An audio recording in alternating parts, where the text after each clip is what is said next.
Ma ogtahay in farqiga u dhexeeya dadka guulaystay iyo dadka kale uusan ahayn inta badan nasiib ama lacag, waa caadooyin yaryar oo ay sameeyaan maalin kasta. Haddii aad rabto in aad noloshaada beddesho, daawo muuqaalkan, sababtoo ah caadada ugu dambeysa ayaa ah caadada dadka badankoodu ay iska indhatiraan.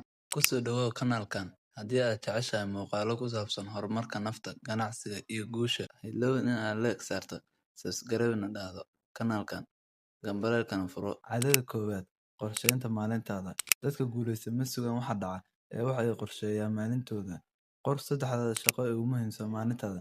Marka aad taas samayso kadib, maskaxdaadu waxay yeelanaysaa jihayn cad. Caadada labaad: akhriska joogtada ah. Hogaamiyayaal badan iyo ganacsato guulaysta maalin kasta ayay wax akhriyaan. Haddii aad akhrido 10 bog maalintii oo keliya, sanadkii waxaad akhrin kartaa buugaag fara badan. Aqoontu waa maalgashiga ugu wanaagsan ee nafta. Caadada saddexaad ee sameeyaan dadka guulaystay waa maareynta waqtiga. Waqtigu waa hantida ugu qaalisan. Yaree isticmaalka faa'iido darrada ee baraha bulshada, kana shaqee waxa kuu horseedaya yoolalkaada.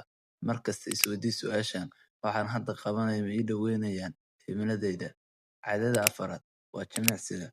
Jirka caafimaadka qaba waxa uu taageeraa maskaxa firfircoon. Uma baahnid gym qaali ah. Socod 30 daqiiqo ah ama jimicsi fudud ayaa kuu horseedi kara tamar iyo firfircooni jireed. Caadada shanaad ee sameeyaan dadka horumaray: wax ka baro khaladaadkaada.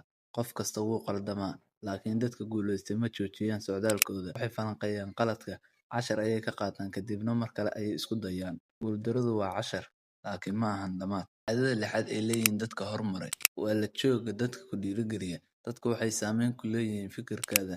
La saaxiib dad leh himilooyin waaweyn, ku dhiirrigeliya, kuna xasuusiya in aad sii waddo dadaalkaada oo aadan marna niyad jabin.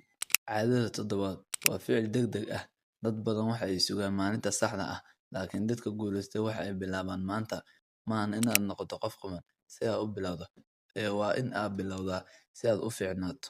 Haddii aad rabto isbeddel dhab ah, dooro hal caado oo ka mid ah 7 caado ee aan kor ku soo xusnay.